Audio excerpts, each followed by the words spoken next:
Bom, eu sou o Bruno Videira Sou a Daniela Blum. Eu sou o Fernando de Rezende Francisco. e o tema de hoje é o PL de pesquisa clínica. Podcast Abracro. Mais ciência para seus ouvidos. Bom, estamos aqui hoje com o Fernando. Fernando, você que é o grande apoiador da Abraco, né, que está cuidando da PL, você poderia nos contar um pouquinho mais sobre o andamento da PL, o histórico da PL, o que a gente pode esperar? Vamos, claro, vamos lá. Bom, a gente está tendo essa conversa hoje aqui no final do mês de abril, né? Então, na semana passada, o projeto foi aprovado no Senado Federal, mas eu vou resgatar um pouco a história, né? Principalmente para quem está na audiência e que não conhece bem o projeto. Enfim, então a gente tem que voltar agora no ano de 2014. Então, a gente está falando de 10 anos atrás. Em 2014, a senadora Ana Amélia criou um grupo de trabalho para discutir a pesquisa clínica no Brasil, né? Então, ela foi estimulada por um amigo dela, que era um paciente de câncer, tinha um câncer muito avançado, e que participou de uma pesquisa clínica e tinha se beneficiado muito disso. E o que eles viram na época era que tinha muito potencial para que muitos pacientes passassem pelo mesmo processo, só que o Brasil não tinha muitos estudos aqui. Então, a senadora criou um grupo de trabalho, né, chamou todas as partes interessadas, reguladores e regulados, pesquisadores, representantes dos pacientes, e falou, olha, a gente tem que discutir esse tema. Como que a gente pode melhorar o ambiente de pesquisa clínica no Brasil? E esse grupo foi se reunindo algumas vezes, não foram muitas, até que a própria senadora que liderava o grupo identificou, falou assim, olha, eu acho que se a gente for trabalhar com esse tema como um grupo de trabalho, a gente não vai avançar muito, que parecia que a corda era tensionada por lados opostos. Ela falou, então a gente vai ter que organizar esse trabalho aqui. Foi daí que surgiu a ideia dela fazer um projeto de lei. E mesmo na primeira versão do projeto de lei, que já foi em 2015, ainda no Senado, ela procurou chamar outros colegas. Então, ela é a autora principal, mas existem outros dois senadores que são coautores do mesmo projeto. E o mais curioso é que eles eram de partidos opostos ao partido dela, né? Pensando do ponto de vista ideológico. E então ela fez questão, falou assim, a gente tem que trazer essa diversidade para discutir um tema tão importante. E foi ali, então, em 2015, que nasceu o projeto de lei, né? E ele foi passando por toda a tramitação que a gente, pela Bracro, acompanhou bastante. Então, dentro do Senado, ele passou por 3 comissões, né? Em cada comissão, tinham reuniões com o setor, com especialistas, audiências públicas. O projeto era discutido, ele era alterado, então em cada comissão tinha um relator responsável pelo projeto, que fazia sugestões de mudança no texto, né? E foi assim, então, nas 3 comissões do Senado, até que em 2017, após passar em 3 comissões, o projeto foi encaminhado para a Câmara. Essa é a tramitação normal de qualquer projeto de lei, quando nasce numa das casas. Então, no caso, nasceu no Senado, então ele tramitou e foi para a Câmara em 2017. Em 2017, o projeto, então, começou a passar nas comissões da Câmara dos Deputados, também 3 comissões, no mesmo rito que aconteceu no Senado. Só que a gente chama a Câmara dos Deputados da Casa do Povo, né? Que ali são os representantes, não das unidades federativas, mas ali são os representantes do povo. Então, as discussões são mais amplas, são mais, talvez, acaloradas, porque você tem muito mais deputados que vão apreciar a matéria. Então, é uma tramitação talvez um pouco mais lenta, pelo menos foi o que a gente vivenciou nesse projeto, né? Então, foram mais audiências públicas, mais reuniões com especialistas da área, profissionais da área, e também teve todo esse rito de 3 comissões, até que voltou para o Senado em novembro do ano passado. E é importante falar que quando teve na Câmara dos Deputados, o projeto também passou pela Covid, né? Então, assim, foi uma época em que foram suspensas as atividades, né, do Congresso, então só eram debatidos os casos voltados à Covid durante algum tempo, né? Então, isso também atrasou um pouco a tramitação do projeto de lei. Ô, Fernando, você está falando aqui, desculpa te atrapalhar, mas, eu fiz uma linha na cabeça de raciocínio que, assim, é engraçado como o projeto surge através dessas pessoas que tiveram experiências benéficas da pesquisa clínica e eles resolvem vestir a camisa de, ó, isso aqui é bom, né? Então, a gente tem, por exemplo, o projeto Cura, que é a mesma ideia. alguém viu que alguém se beneficiou, algum paciente falou, opa, por que a gente não tem mais isso no Brasil? Por que todo mundo não tem essa oportunidade? O Dr. Frank, mesma coisa, a doutora Ana Amélia também, e o Covid, né, a gente pega o timeline de 10 anos, o Covid, ele dá uma freada, mas eu tenho certeza que a aceleração veio quando todo mundo entendeu o que era a pesquisa clínica e sua importância, não? Aham. Não, com certeza. A Covid, ela, claro que ela foi péssima, né? Não só para o Brasil, no mundo todo, mas do ponto de vista de desenvolvimento de medicamentos, ela trouxe processos mais acelerados e ela tornou mais próximo da sociedade, né? As Uhum. etapas do desenvolvimento de uma vacina, né? Que são aquelas que a gente usa para outros medicamentos também. Então, a sociedade começou a entender mais Teve como que uma a gente... conscientização geral, acho, Isso. do Exato, processo, acho que né? se não De fosse isso, entendimento de como que faz para isso daqui que começa numa bancada virar uma coisa que você compra na farmácia ou que uma vacina que você toma É. num programa nacional de imunização, por exemplo. Isso, e a gente viu muito isso. A gente da Abracro, a gente esteve muito presente no Congresso, conversando com os deputados e depois com os senadores a respeito do que é pesquisa clínica. O senador e o deputado, ele é um generalista. Então, ele, por exemplo, ele recebe a gente para falar de pesquisa clínica. Aí a gente sai da sala dele, em seguida chega alguém para falar de educação. Aí sai, vem alguém falar de energia eólica. Ou seja, ele não consegue, sabe, ser um especialista em tudo, né?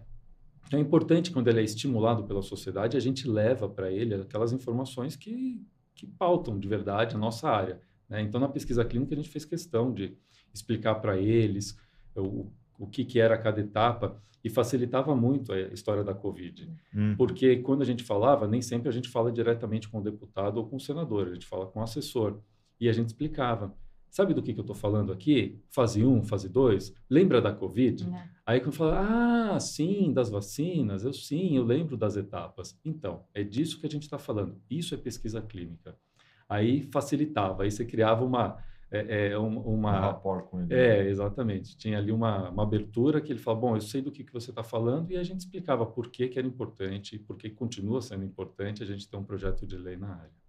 E aí o impacto que esse projeto pode trazer, né? Eu acho que até para a gente que é da área, teve esse benefício aí da pandemia de que fica muito mais fácil explicar para as pessoas o que a gente faz. Então, eu imagino que quando a gente está tratando de um tema muito importante, ter essa facilidade de ter um entendimento prévio, de todo mundo ter vivido a pandemia, mas a consequência desses estudos e da vacina, né? A consequência que a gente também viveu de ter melhorado a situação por conta da pesquisa clínica e quanto isso levou o fato de ter uma vacina e o desenvolvimento rápido e o quanto a gente pode se beneficiar, ficou muito mais evidente, né? Daí quando você traz para as outras doenças, para doenças oncológicas ou doenças raras ou doenças que não tem nenhuma opção terapêutica, daí fica mais fácil das pessoas conseguirem entender a importância de um projeto desse e o quanto a nossa sociedade pode se beneficiar, né? Sem dúvida, sem dúvida.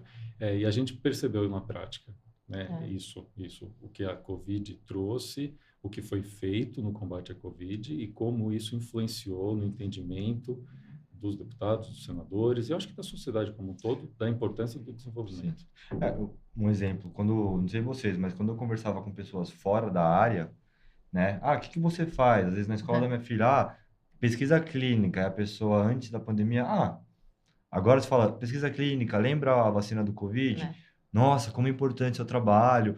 Eu acho que isso também ajudou a gente a seguir com essa lei, com esse projeto, para mostrar que, assim, população, olha, aqui não tinha nada antes, era um terreno, né, que a gente estava areando ainda, agora olha aqui os frutos, né?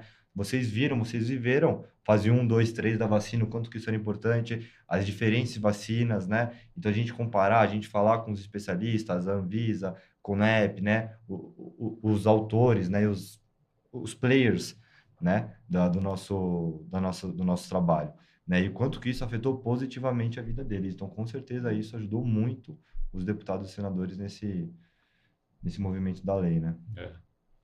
É isso aí. Mas seguindo a linha do tempo, eu falei até novembro, né? Que foi quando foi aprovado na Câmara dos Deputados. E aí, aprovado na Câmara dos Deputados, volta para o Senado. E foi o que aconteceu. Então, voltou para o Senado.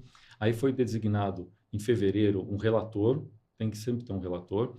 Então, foi assim. Na verdade, foi para o Senado, chegou no Senado, informaram em quais comissões o projeto ia passar de novo e foi designado um relator para a primeira comissão, que era a CCJ, Comissão de Constituição e Justiça, que é o senador Dr. Irã.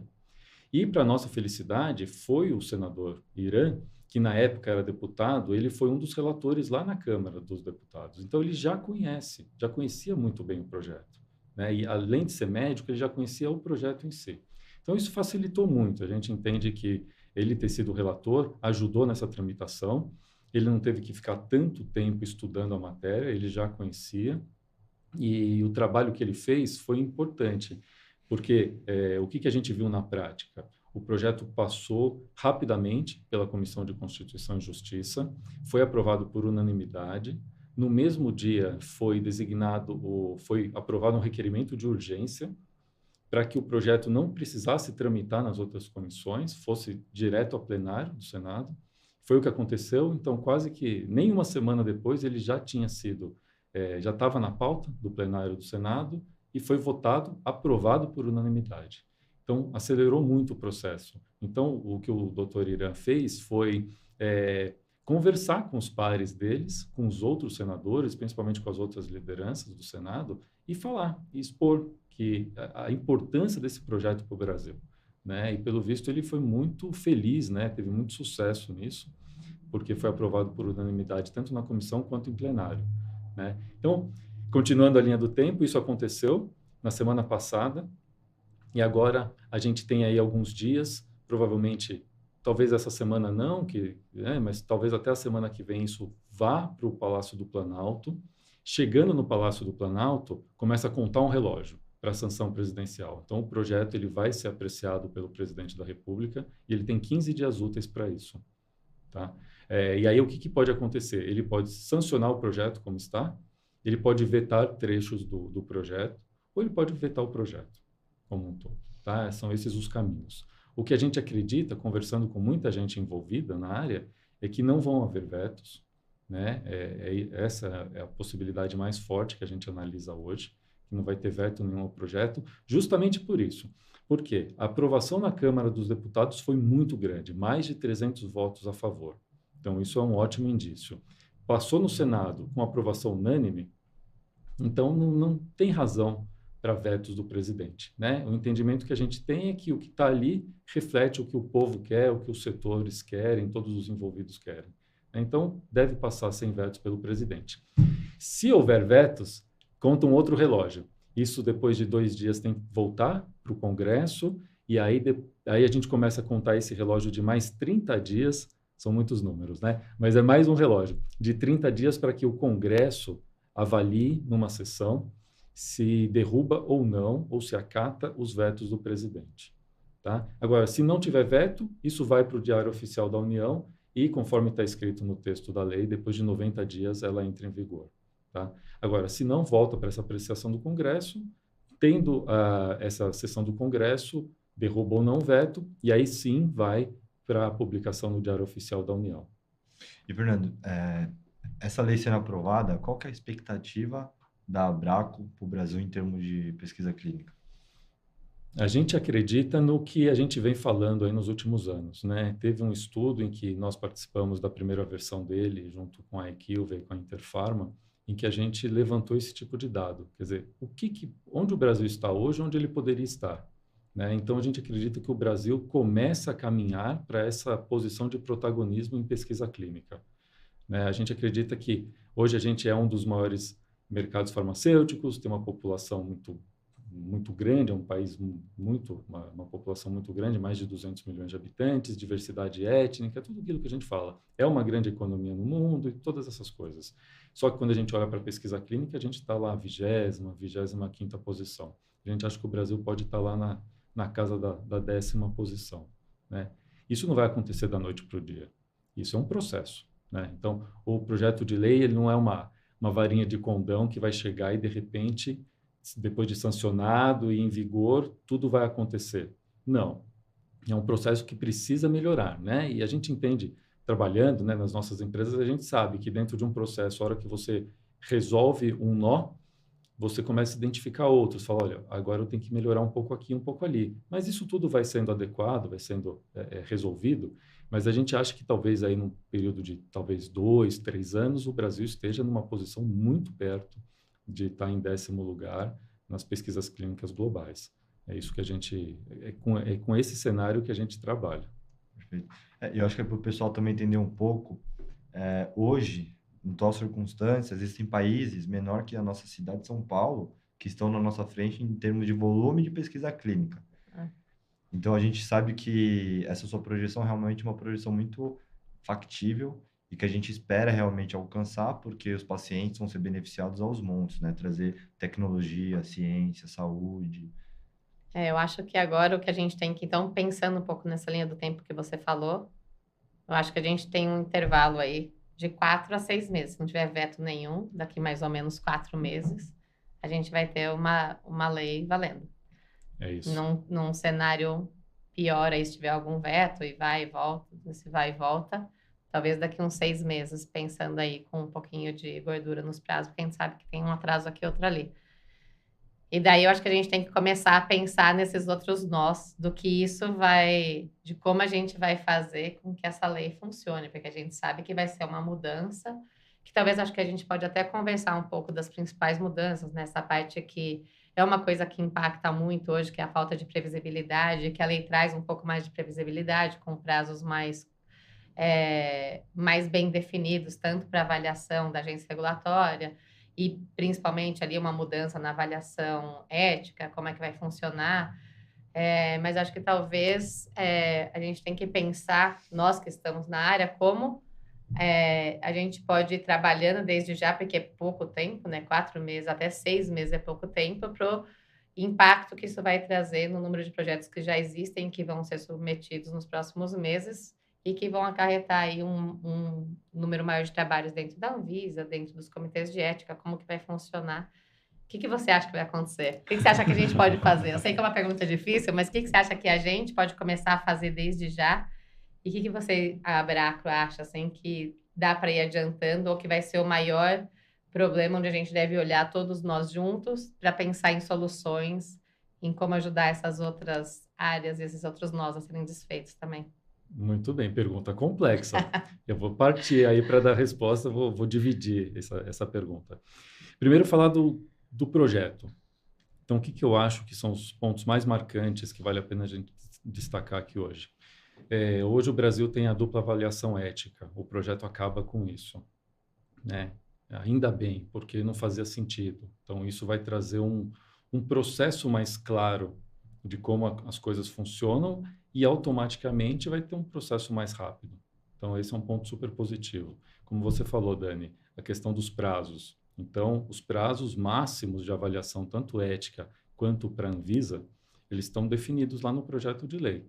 Então, mais do que aquilo não pode menos do que aquilo. Então, hoje a gente tem na Anvisa várias filas, né? Então, a gente tem os processos, estudos com doenças raras, estudos com vacina e tal, que são filas mais rápidas. Isso vai permanecer. O que não vai dar é para a Anvisa, por exemplo, ter um prazo hoje muito, muito grande para análise de estudos convencionais. Então, não vai poder. Então, a Anvisa vai ter que cumprir aquele prazo máximo que está na lei, né? Esse é um outro ponto importante. O fato de ter a lei em si, essa previsibilidade, isso fortalece essa relação, principalmente nos estudos globais. Então, as grandes empresas, elas vão ter um pouco mais de segurança de vir operar no Brasil, né? A gente sempre fala que o processo de desenvolvimento de um medicamento, ele é muito longo e custa muito caro. Alguns estudos falam de números mágicos, né, de 1 bilhão, 2 bilhões de dólares. Enfim, não sei, isso varia de projeto para projeto, claro, mas de uma maneira geral a gente está falando de algo nessa ordem de grandeza. 60% disso costuma ficar dentro da área de pesquisa clínica. Então é muito dinheiro investido. E é um processo que ele já tem em si uma falta de certeza, porque você está fazendo testes, porque você pode fazer um estudo fase 1, fase 2 e parecer tudo bem, chegar no fase 3, olhar e falar, nossa, não é seguro. E o projeto acabar ali. Então, o processo do desenvolvimento de medicamento já tem muitas incertezas em si. e você tem uma incerteza ainda do local onde você vai fazer, naquele país, porque acha que as regras lá não são firmes o suficientes, é pior ainda, né? Então, o Brasil, ao estabelecer uma lei para a ciência, vai comunicar isso para o mundo todo. Então, isso vai ser muito importante. Para a gente atingir aquele resultado que a gente falou agora há pouco, daqui a 2, 3 anos, a gente precisa comunicar para o mundo, falar, agora a gente tem uma lei. Então, o Brasil é um país pró-ciência. A gente tem uma lei que define muito bem esse processo. Então, isso vai fazer com que muitos estudos venham. A lei também vai permitir, vai ajudar que a gente tenha, por exemplo, dentro da pesquisa clínica, é muito importante a gente falar de seguro. Como a gente tem seguro de casa, seguro de vida, seguro do automóvel, também aplicar seguros dentro da pesquisa clínica. Isso também é importante para as empresas que operam na área. E você ter uma lei que define as regras também ajuda. Também torna o Brasil um país mais atrativo para que mais empresas venham. E a gente sabe, regra de mercado, quanto mais empresas operando no mesmo setor, eu tenho uma tendência que o preço das coisas abaixem. Então, o custo do desenvolvimento no Brasil, nesse sentido, deve abaixar um pouquinho, né? Então, esse é um outro benefício da lei, né? A lei, como foi sancionada, ela mantém duas instâncias éticas, mas não para análise. Não para análise. Duas instâncias no sentido que você vai ter um órgão nacional, que hoje é realizado pela CONEP, é um trabalho feito pela CONEP, de certo modo, mas vai ter uma instância nacional de ética em pesquisa, que não vai analisar os projetos, mas vai capacitar os centros de pesquisa, vai credenciá-los, vai fiscalizá-los, e também vai ser uma instância recursal em alguns estudos, essa instância nacional. E vai ter o CEP, né? O CEP que hoje já tem, então hoje o Brasil já tem mais de 800 CEPs espalhados pelo Brasil, os CEPs continuam. Tá? Então eles continuam trabalhando e é muito importante que eles continuem. A gente não pode ter uma quebra, né? A gente tem que manter uma continuidade nos estudos, tanto nos que estão acontecendo, como nesses que já vem chegando no país. Então a gente tem que ter essa continuidade. Né? Então, esses são alguns aspectos. E tem outros aspectos, né, dessa lei que a gente pode explorar, abordar. Mas eu acho que, assim, esses são os principais benefícios da lei. Com certeza. Falei que a sua pergunta era longa. Essa é só a primeira parte. Ainda tem outra parte. Ainda tem outra parte. Quais são os outros nós? Né? São vários. Aí eu vou começar a falar um pouquinho da Anvisa aqui. Né? A Anvisa hoje é uma agência que trabalha com muito menos servidores do que deveria. Então, a Anvisa está fazendo 25 anos hoje. A Anvisa tem menos servidores hoje do que tinha quando foi fundada. Então, isso já mostra, quer dizer, e a gente, nesse meio do caminho, o que aconteceu? Nosso mercado consumidor aumentou, lembrando que a Anvisa não trata só de medicamentos, né? Então, alimentos e uma série de outros produtos passam pela Anvisa. Estima-se que até, parece que 1/3 ou 30% do PIB brasileiro passa pelas mãos da Anvisa. Ou seja, pensando em importação, exportação, não dá para uma agência desse tamanho não ter a quantidade de servidores mínima, né, para operar. Na pesquisa clínica, a gente vive isso. Então, faltam servidores na Anvisa. Então, esse não é um gargalo novo que a gente está vendo agora, já é uma coisa que a gente vem acompanhando, todo o setor vem acompanhando. O que a gente tem feito nos últimos meses é intensificar ações que possam melhorar isso, né? Uma dessas ações passa por um projeto de lei também, porque existe uma lei que define as regras do número de servidores da Anvisa, formas de contratação, uma série de coisas. Então, a gente precisa olhar para essa lei, né, e ver como ela pode ser alterada para que a Anvisa passe a trabalhar com a sua plenitude. Né? Então, assim, quantos funcionários quantos servidores a mais a Anvisa precisa? Então, essa é uma discussão que eu acho que as CROs, as indústrias farmacêuticas, todos os profissionais da saúde têm que ter. Né? Então, a gente tem que olhar para a Anvisa para cuidar dela. Não só para avaliação dos estudos clínicos, mas pensando lá na ponta, né? Importação também. Bom, como que está a importação de insumos para pesquisa clínica? Está atrasando? Não está atrasando? Então, a gente tem que... mesmo os prazos de registros, né? Os prazos todos hoje são muito longos, porque não tem um número de servidor adequado. E pensando que hoje, com a demanda que a gente tem hoje, já é pouco, né? Imagina daqui 2 anos, se nada for feito, com uma demanda que vai crescer, com uma demanda de revisão de estudos que vai crescer, provavelmente de registros que vai crescer. Se a gente não fizer nada com a Anvisa, se a gente não trabalhar junto com eles, eu não sabia que existia essa lei Existe. De número de servidores. A gente foi estudar um pouco mais como isso era feito, porque nas nossas últimas conversas com os deputados e senadores, a gente já sinalizava para eles, olha, a lei da pesquisa clínica precisa passar, e falava sobre esse tema. E já sinalizava, falei, a Anvisa também precisa de cuidados aqui. O que a gente pode fazer? E o pior é que alterar uma lei é um processo difícil no Brasil, né? É e não é. Por que eu digo conheço isso? direito, eu tenho uma sensação de que é. Porque depende da vontade política. Então, quando você tem um entendimento bem estabelecido de que, olha, precisamos fortalecer a Anvisa, se houver esse entendimento entre os deputados e os senadores, essa tramitação toda de comissões e tudo, ela é bastante acelerada. Pode ser bastante acelerada. Basicamente é quando há necessidade, quando eles estão sentindo a necessidade, que provavelmente é o que a PL vai fazer, vai tirar, né, o pano de cima da mesa, a gente vai ver o que está embaixo, aí vai ver a Anvisa. Também uma preocupação minha é assim, a gente está acostumado a fazer documentos regulatórios, pacotes regulatórios num prazo estendido, né? E agora que a gente tem uma super análise super rápida, não vai ter mais como a gente submeter o pacote, pegar o lugar na fila que a gente fazia para a gente ir completando a documentação, né? Então, assim, vai ter um burden bem grande dos nossos próprios funcionários. Então, assim, a gente vai ter que treinar mais, vai ter que ter mais pessoal qualificado. Tá fazendo sentido? Que é mais ou menos o que aconteceu na pandemia, que a gente não tinha como treinar, né? A gente tinha que pegar as pessoas que não eram treinadas nem capacitadas, só que agora a gente já pode pensar em todas essas frentes. A gente sabe que vai ter essa demanda. Então, o que vamos fazer para capacitar? Né? Existem cursos de capacitação, mas talvez uma conscientização da população de uma possibilidade de carreira, porque a gente vive falando aqui no podcast, né? As pessoas que estão na pesquisa clínica hoje estão meio por acidente, e não porque enteraram, vou fazer um curso da área da saúde porque quero trabalhar com pesquisa clínica, salvo raríssimas exceções, talvez você. Sim. Porque sua mãe era da área e tal, mas assim... em casa, né?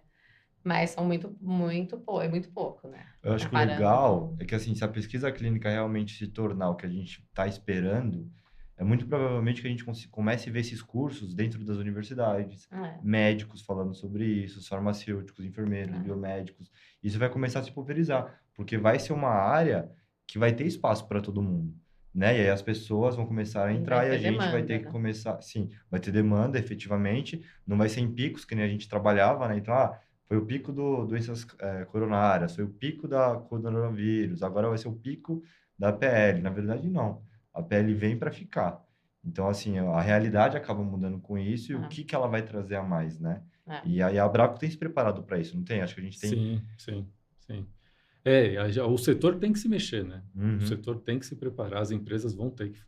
Você pontuou, tá ótimo, Bruno, é isso mesmo. Quer dizer, se a gente estava acostumado com prazo extenso, isso tem que ser abreviado. E a gente já vem falando, por exemplo, dar um exemplo aqui na área de contratos. Como são feitos hoje? O contrato, ele começa a ser amarrado com a instituição, mas algumas instituições dizem o seguinte, grandes hospitais falam, olha, eu só vou assinar o dia que tiver aprovado, tá? Porque eu não posso me comprometer com uma entrega que, de repente, esse estudo não é aprovado e tal. Questões jurídicas. Então, isso leva meses. Mas muitos meses. Você não está falando 8, 10, 12 ou mais. Essa área vai ter que se mexer. Essa área vai ser muito impactada pelo projeto de lei. Então, com a expectativa de você submeter um estudo, tanto para análise da Anvisa quanto para análise ética, e depois de 4 meses você ter esse estudo já analisado, se aprovado, o estudo começa. Ou seja, passou a ser 4 meses a janela de contratos. Então, o pessoal está acostumado com 1 ano, vai ter que abreviar isso, né? Então, a gente, ano passado, já fez um encontro entre CROs e centros de pesquisa para discutir essa dinâmica. Quais são os pontos mais críticos de contratos? Como a gente pode antever essas questões para que, quando chegar o contrato nas instituições, eles tenham uma análise mais rápida, né? Como que eu posso atender a demanda de cada instituição? Então, a gente começou essa discussão já ano passado, a gente mantém esse contato com os centros de pesquisa, nossa expectativa é de fazer um novo evento sobre isso esse ano, né? Para estimular o mercado, estimular as empresas, que os centros também falem a respeito disso. Isso é um dos exemplos, né? Mas a gente tem que capacitar muita gente, tem que treinar profissionais na área. Então, a Abracco já vem há anos e anos fazendo cursos nessa área, e outras entidades também do setor fazem isso, e é importante que a gente intensifique. A expectativa é, se a gente chegar lá na posição de 10º lugar no mundo, que a gente crie pelo menos 50 mil empregos por ano. É muita gente. Talvez aí sim a gente consiga sensibilizar as universidades, né? Falar assim, olha, tem que colocar na grade dos cursos de saúde, tem que colocar pesquisa clínica. Pesquisa clínica, ela hoje anda fora da grade oficial da formação de médicos, farmacêuticos, biomédicos, enfermeiros. Ninguém vê isso de fato na faculdade. A minha faculdade nem aceitava estágio em pesquisa clínica. Tá vendo? Então, essa realidade vai mudar, né? Mas é difícil também a gente forçar que isso já tivesse mudado, sendo que era um mercado que estava se retraindo. Não é que o Brasil estava crescendo pouco em pesquisa clínica, estava se retraindo, né? Então, agora com essa expectativa do mercado aumentando, faz sentido você gerar mão de obra, né? É meio paradoxal, mas as coisas têm que caminhar juntas. Então, a gente tem essa expectativa que isso vai fluir, sim, e a gente vai ter muitos profissionais bem formados. Com certeza, e vai precisar mesmo, porque pensando aqui até nessa parte do prazo que o Bruno estava falando, a parte de iniciar um estudo, né? As empresas tinham vários meses para se programar, e ainda assim, quando fosse iniciar um centro. Agora, quando aprovar, são todos os centros aprovados, não tem mais aquela aprovação de que aprova o centro coordenador e daí vai indo para os outros centros, e daí tem que passar de novo nos comitês de ética desses centros. Então, se não tiver nenhuma alteração no texto que a gente tem hoje, a hora que aprovar no comitê de ética, é um comitê de ética que aprovou na Anvisa e todos os centros podem começar. Então, tem que ter até a forma como isso é feito hoje vai ter uma dinâmica, vai ser totalmente diferente, né? Eu acho que, inclusive, vai acabar mudando o tipo de profissional que a gente vai ter na área, porque hoje a gente fala só de profissional da saúde. Mas, por exemplo, para contratos, para ser mais rápido, a gente vai ter que ter advogados, especialistas, para desembaraço aduaneiro, porque, assim, vou ter aprovação em 4 meses, eu não posso deixar minha amostra, meus kits travados 1 ano. Eu vou precisar ter alguém que entenda do que eu estou falando. Então, pessoal de comércio exterior, entendeu? Então, a pesquisa clínica, ela vai se transformar num grande ecossistema saudável para a nossa economia. Hoje a gente já tem esses profissionais. O que a gente tem que fazer, de fato, é ir treiná-los em algum lugar, né? Então, a gente tem, por exemplo, na Abracro, na comissão de contratos, é formado praticamente só por advogados ali, né? Mas eles vão se especializar onde? Na prática, né? Mas ainda assim são poucos perto da demanda que a gente vai ter, né? São raros e poucos. A gente tem que treinar esse pessoal, a gente tem que formar mais gente. É igual estatístico, né? Quantos bioestatísticos tem? Não, e você fala, se pra gente é raro, imagina para um advogado cair na pesquisa clínica, né? Não sei se vocês já tiveram a possibilidade de conversar. Como é que vocês vieram parar aqui com advogados? Mas assim, eu peguei uma causa que, putz, gostei, vim. Entendeu? Então, e assim, cada vez mais, eu acho que, né, o Covid, a pele agora chegando, as pessoas já vão começar a não estranhar mais o termo, e entrando nas universidades, sendo um tema recorrente, não só na grade da área de saúde, mas talvez, né, comércio exterior, porque o volume de importação de amostras, kits e insumos é gigante. Né? Então, com certeza, a gente vai começar a abraçar outros cursos aí. Mas, enfim, todo mundo vai ter que se mexer de alguma maneira. Então, na formação dos profissionais, as empresas vão ter que se mexer bastante nesse sentido, em algumas áreas se reorganizar, né? A Anvisa vai ter que se mexer, a gente já falou um pouco dela aqui, mas para esse processo todo, imagina se a importação demorar demais. Então, a gente está com todo mundo pronto, todas as aprovações, os centros prontos, os pacientes esperando. O que está faltando? Está tudo parado na importação. Não dá. Então, a gente vai ter que, de alguma maneira, apoiar de novo, né? Mais uma vez falando da Anvisa aqui, apoiá-los para que isso seja uma coisa mais célere, mais rápida. Em um determinado ponto da tramitação do projeto de lei, tinha um prazo estipulado, prazo máximo para o desembaraço de importação de materiais de pesquisa clínica. Mas isso a Câmara tirou, até por um erro de interpretação. Como eu falei, né, os deputados são generalistas. E alguns deputados que estavam criticando demais o projeto de lei, olharam e falaram assim, mas aqui está dizendo que a Anvisa só vai ter 5 dias para analisar um estudo. Não é isso. Era 5 dias para liberar uma importação de um estudo aprovado. Então, a interpretação foi muito errada e, pela dinâmica, não tinha espaço para ninguém ir lá, um técnico, falar a respeito. Isso estava acontecendo no plenário da Câmara. E aí o relator, na ocasião, achou por bem, até por uma questão política, falou, então vamos fazer o seguinte, a gente tira isso aqui. Né? Então, eles tiraram esse prazo da redação do texto, que é uma pena.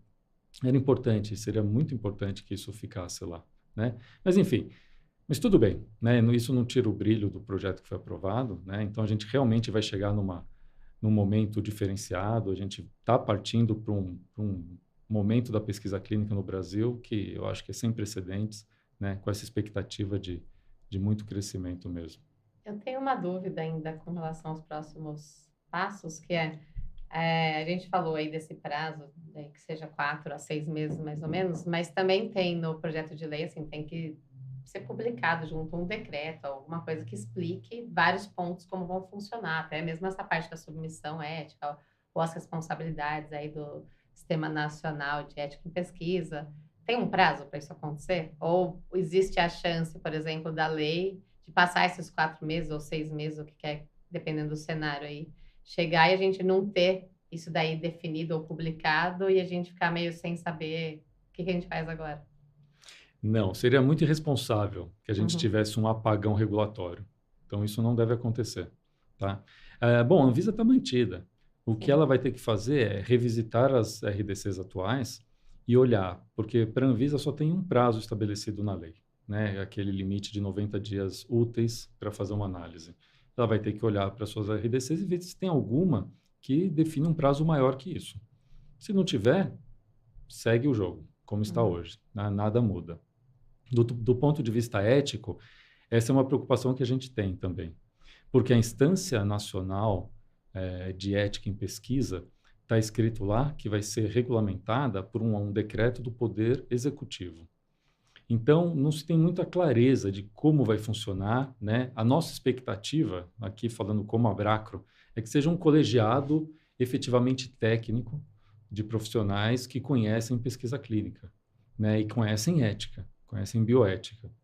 Então, nossa expectativa é que seja um colegiado, talvez de 15, é sempre número ímpar, né? 15, 17 membros ou algo assim, que tenha, na sua maioria, representantes dos comitês de ética, isso é importante. Tem que ter representante de Ministério da Saúde, Ministério da Ciência e Tecnologia, isso também é fundamental, mas que as outras cadeiras sejam ocupadas por profissionais que representem, de fato, né, profissionais do setor. Talvez do Conselho Federal de Medicina, Sociedade Brasileira de Bioética, né? Mas o que precisa? Precisa ser um colegiado técnico mesmo. Por quê? Porque isso é que vai colocar, de fato, o Brasil onde precisa, né? A gente tem que ter um olhar técnico que saiba do que está falando, saiba o que é o processo de pesquisa clínica, quais são os benefícios da pesquisa clínica, quais são os riscos. Então, a gente não pode ter gente que vai lá deliberar sobre um estudo clínico sem fazer ideia do que é um centro de pesquisas, e a gente já viveu muito isso, né? A gente a gente tem que virar essa página, a gente tem que ir para um colegiado técnico mesmo, e agora ele vai ser vinculado diretamente ao Ministério da Saúde. Vai ser algo como, eu vou fazer aqui, é bem um paralelo, enfim, grosseiro, mas é como se fosse uma Conitec. Então, hoje, quando a gente olha para a Conitec, que é a comissão que discute a incorporação de tecnologias do SUS, a gente não olha para a Conitec pensando que ela é um órgão partidário, não. A gente pensa na Conitec como um órgão técnico, né? E que não importa o governo que está no Poder Executivo, não importa partido, nada. A gente olha para a Conitec e sabe, fala, não, eu vejo os pareceres da Conitec, eles são publicados, eu consigo analisar o que está sendo feito ali, não tem nada que não é público, né? Então, a gente espera que seja algo parecido que seja feita para essa Instância Nacional Ética, né? É isso que a gente espera. Então, a expectativa é que esse decreto seja publicado assim, antes da lei entrar em vigor. Não, na verdade não. A lei, porque tem que esperar. Bom, qual é a lei final? A gente ainda não sabe, Sim. vai que seja vetado alguma coisa ou não. Mas assim que sair no Diário Oficial da União, a gente espera que em poucos dias a gente já tenha uma movimentação do Poder Executivo já indicando como que vai ser e tal, para que a gente não tenha o apagão regulatório, tá? A gente tem hoje boas normas, né? Então, hoje, quando a gente olha para a área ética, né, tem boas normas que estipulam as regras de como a gente faz a pesquisa clínica hoje. Então, a gente tem que fazer as adaptações no que tem ali, né? Não precisa criar tudo do zero, a gente tem que fazer as adaptações. E tem um ponto importante do projeto de lei. O projeto de lei ele não está criando Ele não está inventando como se faz pesquisa clínica, né? A base técnica do projeto de lei é alinhar as regras que vão ser feitas aqui no Brasil, vão passar a valer no Brasil, com as normas internacionais, com as diretrizes assim globais, né, de pesquisa clínica. Então, para a gente que trabalha na área, vai ser muito tranquilo, né? A vinda do projeto de lei, ele passando a ser uma lei, a gente vai continuar trabalhando como a gente sempre trabalhou, mas de uma maneira mais fácil e mais alinhada, né, com o restante do planeta. Sim. Eu acho que esse que é um ponto importante. E eu acho que a Anvisa já está até proativamente trabalhando nisso, né? Hoje mesmo, talvez ia ser votado lá na reunião da DICOL, de entrar a RDC 9 aí, que traz bastante das regras aí da pesquisa clínica com medicamentos sintéticos, fitoterápicos, biológicos e tal, para ela ser revisada. Então, eu acho que eles já estão se movimentando para adequar os prazos e as regras que estão ali para ficar mais parecido com o projeto de lei. E também, eu acho que um ponto importante que a gente esqueceu de falar, dessa parte de previsibilidade para os nossos clientes e para os estudos, é a parte do pós-estudo, né? Acho que isso ter a possibilidade de fazer de fazer um plano de como vai ser esse fornecimento pós-estudo e tirar aquela obrigação de um fornecimento ad eterno. ad eterno, que traz uma dificuldade muito grande de previsão e de gastos, traz diversas barreiras para o patrocinador. Acho que essa questão também a gente tem muito a ganhar e fica mais parecido com o que é fora do Brasil também. Fica uma disputa mais igual, eu acho, e deixa o Brasil num cenário mais favorável também para trazer mais estudo. E sem prejudicar o participante, porque ele ainda assim vai ter acesso quando necessário por um tempo determinado numa regra que vai ser aprovada ou que vai ser discutida com o Comitê de Ética. Pelo menos no meu entendimento, é essa a proposta que o projeto de lei está trazendo. É correto. Quando a gente faz a leitura do projeto de lei sob a visão do participante, para ele nada mudou. Sim. Ele vai continuar, se ele estivesse beneficiando daquele tratamento, com todos os CIS, né, com todas aquelas condicionantes que estão lá descritas e que a gente já trabalhava assim, do ponto de vista científico, né, assim, o médico da pesquisa avaliar e achar que, com relação ao risco-benefício, vale a pena eu continuar esse tratamento com aquele participante do estudo, ele vai continuar recebendo, como ele recebia antes, até de um modo mais robusto, com uma regra mais clara, como você pontuou. Exato, porque antes o estudo começava, quando ia sair o primeiro participante lá no final do estudo, aí é que as coisas começavam a ser discutidas. Agora não. Antes de começar o estudo, vai ter um plano que precisa ser aprovado pelo CEP. Né? E isso é um ponto importantíssimo. Então, para o participante é melhor ainda. Para o investidor, né, ou seja, para o patrocinador que está ali por trás, para ele também é importante. Como que você vai investir num negócio que você não sabe até quando vai? Quanto você vai gastar. E a questão, muitas vezes, não é o preço final do medicamento, mas você tem que ter uma estrutura de pessoal em torno daquilo, de produção, de logística. E aí você entra numa dessas e fala assim, pode ser que daqui a 40 anos eu continue fornecendo. Não fazia sentido do ponto de vista do negócio em si, né? E aí o Brasil perdia muito da maneira como era. Mas para o participante ele vai continuar recebendo. O que vai mudar vai ser a fonte financiadora disso, né? Então é isso que vai mudar de acordo com o projeto de lei. E eu acho que aí o legislador foi muito feliz em definir uma regra que certamente mantém a segurança do participante, que era fundamental, né? Mantinha ali aquela possibilidade para ele, e colocou uma regra no mercado que vai fazer com que o Brasil possa receber mais estudos, né? Porque no final do dia, o que acontece?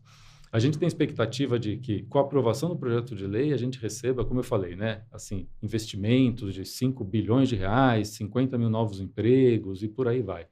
E a gente também falava de 55 mil participantes por ano a mais.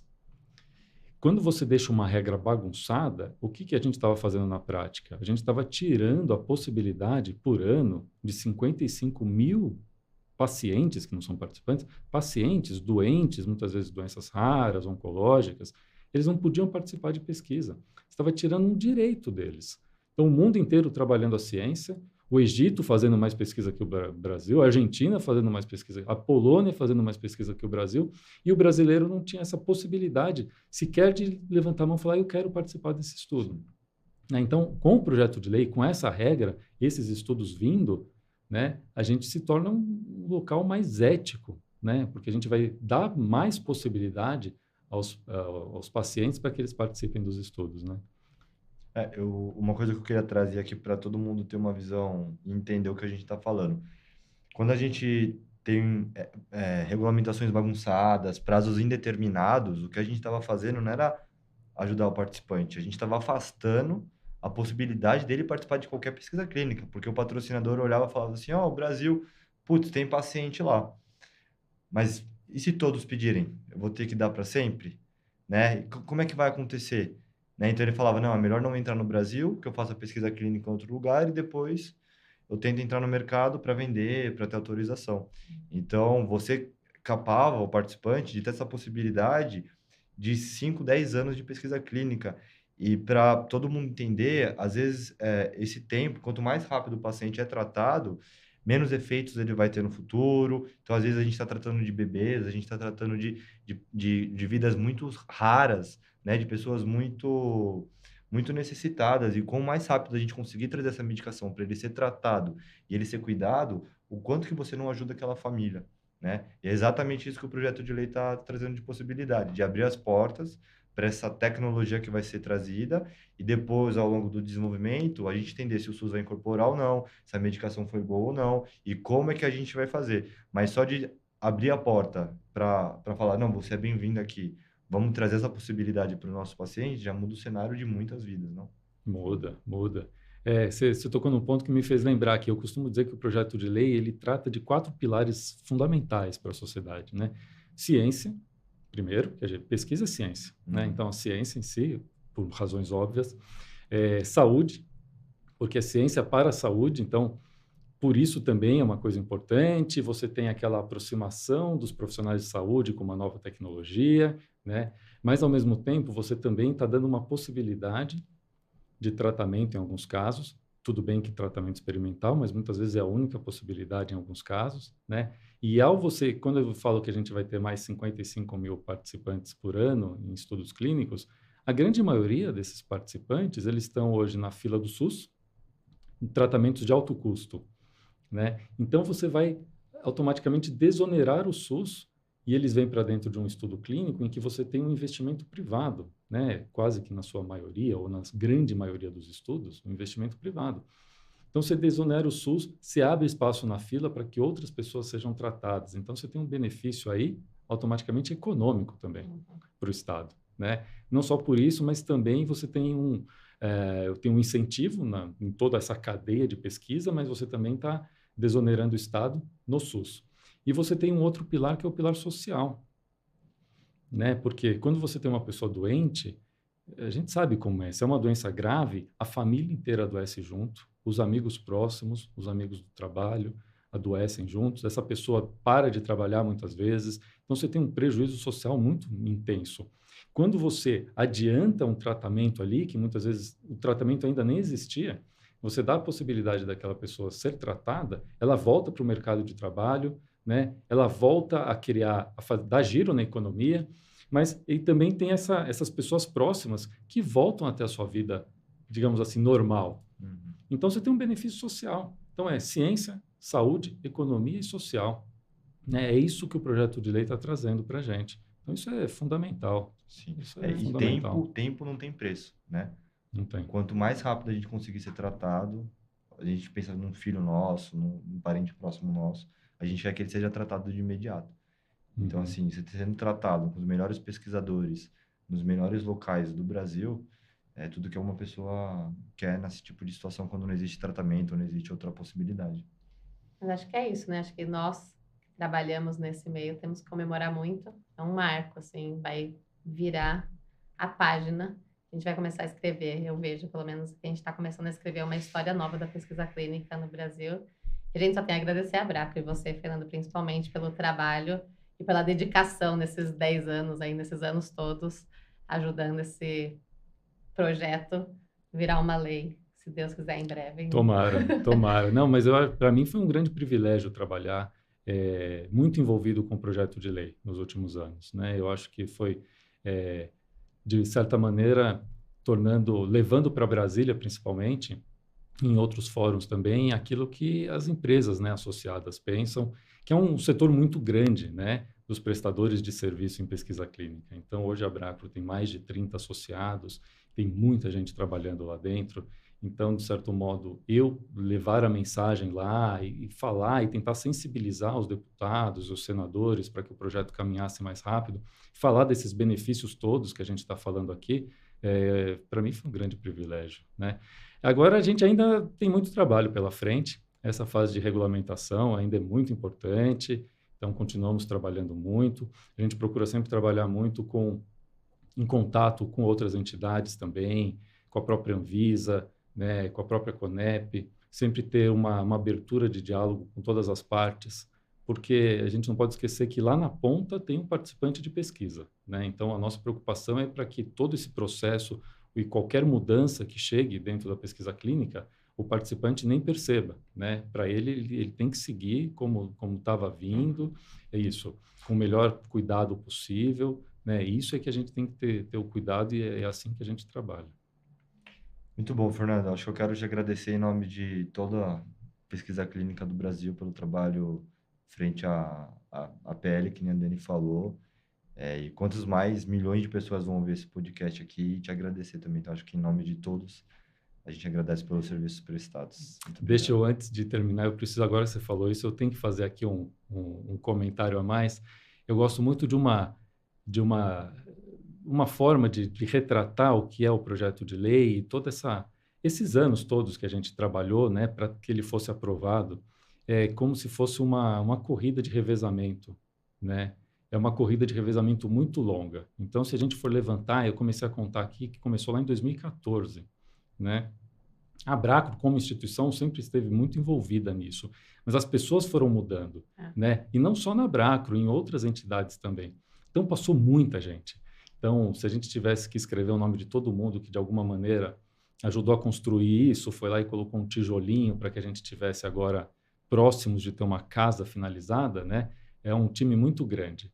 Então, é importante a gente falar disso aqui, que teve muita gente envolvida e ainda temos muita gente envolvida, colocando muita energia, com muita força, né, para que a gente tenha o projeto de lei aprovado. Perfeito. Com certeza. E a gente agradece a todos vocês que lutaram para que a pesquisa clínica tenha esse avanço aqui no Brasil. E agora o capítulo 2 é muito trabalho. Muito. Mas a gente está pronto. É isso aí. Muito obrigado.